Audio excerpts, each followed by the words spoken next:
Assalamualaikum warahmatullahi wabarakatuh. Halo teman-teman, kali ini saya akan membahas mengenai kriteria penilaian hasil belajar kurikulum Merdeka. Sebelumnya perkenalkan, nama saya Dewi Masitoh dengan NIM terakhir 1022 kelas PGMI 5D mata kuliah pembelajaran IPS MI atau SD. Langsung saja kita bahas yang pertama, pengertian kriteria penilaian, yaitu merupakan memberi penekanan pada usaha yang dilakukan oleh guru maupun siswa untuk memperoleh informasi yang berkaitan dengan pembelajaran yang mereka lakukan. Informasi tersebut dapat dijadikan sebagai umpan balik bagi mereka untuk melakukan perubahan aktivitas belajar mengajar yang lebih baik dari sebelumnya. Kemudian jenis-jenis penilaian hasil belajar kurikulum Merdeka. Yang pertama, penilaian formatif. Penilaian ini dilakukan untuk mengidentifikasi kebutuhan belajar peserta didik, hambatan atau kesulitan yang mereka hadapi, dan juga untuk mendapatkan informasi perkembangan peserta didik. Informasi tersebut merupakan umpan balik bagi peserta didik dan juga pendidik. Yang kedua, penilaian sumatif. Penilaian atau asesmen sumatif pada jenjang pendidikan dasar dan menengah bertujuan untuk menilai pencapaian tujuan pembelajaran dan atau CP peserta didik sebagai dasar penentuan kenaikan kelas atau kelulusan dari satuan pendidikan.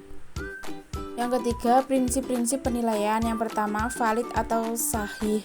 Penilaian hasil belajar oleh pendidik harus mengukur pencapaian kompetensi yang ditetapkan dalam standar ini atau standar kompetensi dan kompetensi dasar dan standar kompetensi lulusan. Yang kedua, objektif. Penilaian hasil belajar peserta didik hendaknya tidak dipengaruhi oleh subjektivitas penilaian, perbedaan latar belakang agama, sosial ekonomi, budaya, bahasa, gender, dan hubungan sosial.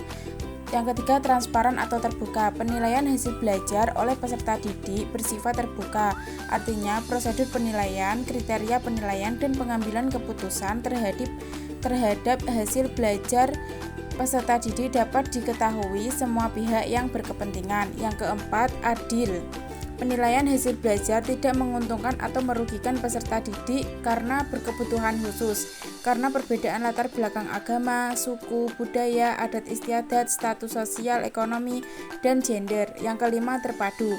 Penilaian hasil belajar oleh pendidik merupakan salah satu komponen yang tak terpisahkan dari kegiatan pembelajaran. Yang keenam, menyeluruh dan berkesinambungan. Penilaian hasil belajar oleh pendidik mencangkup semua aspek kompetensi dengan menggunakan berbagai teknik penilaian yang sesuai untuk memantau perkembangan kemampuan peserta didik. Yang ketujuh, bermakna.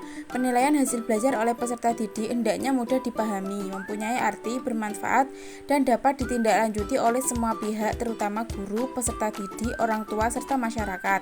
Yang kedelapan, sistematis. Penilaian hasil belajar oleh pendidik dilakukan secara berencana dan bertahap dengan mengikuti langkah-langkah baku. Yang kesembilan, akuntabel.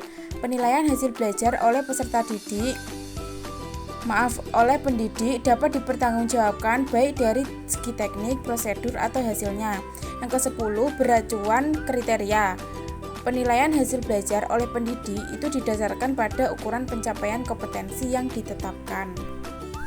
Yang terakhir, kriteria penilaian hasil belajar dalam kurikulum Merdeka. Yang pertama, pencapaian kompetensi. Siswa dinilai berdasarkan sejauh mana mereka telah mencapai kompetensi yang ditetapkan dalam kurikulum untuk mata pelajaran tersebut. Yang kedua, portofolio siswa.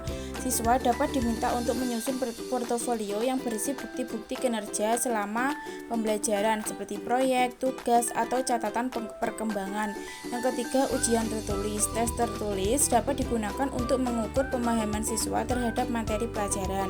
Yang keempat, penilaian keterampilan. Penilaian ini seperti presentasi, percobaan, atau karya seni bisa digunakan untuk menilai keterampilan siswa.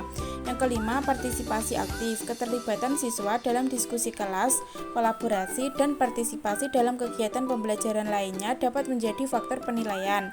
Yang keenam, proyek atau penilaian. Siswa mungkin diminta untuk menyelesaikan proyek atau penilaian yang relevan dengan mata pelajaran sebagai bagian dari penilaian. Yang ketujuh, pemahaman konsep. Tes atau pertanyaan untuk mengukur pemahaman konsep dan prinsip dalam mata pelajaran. Yang kedelapan, penilaian sikap. Aspek-aspek seperti etika, etos kerja, dan sikap positif juga bisa menjadi pertimbangan dalam penilaian. Itulah kriteria penilaian akan lebih spesifik itu tergantung pada panduan yang diberikan oleh institusi pendidikan dan guru yang mengajar.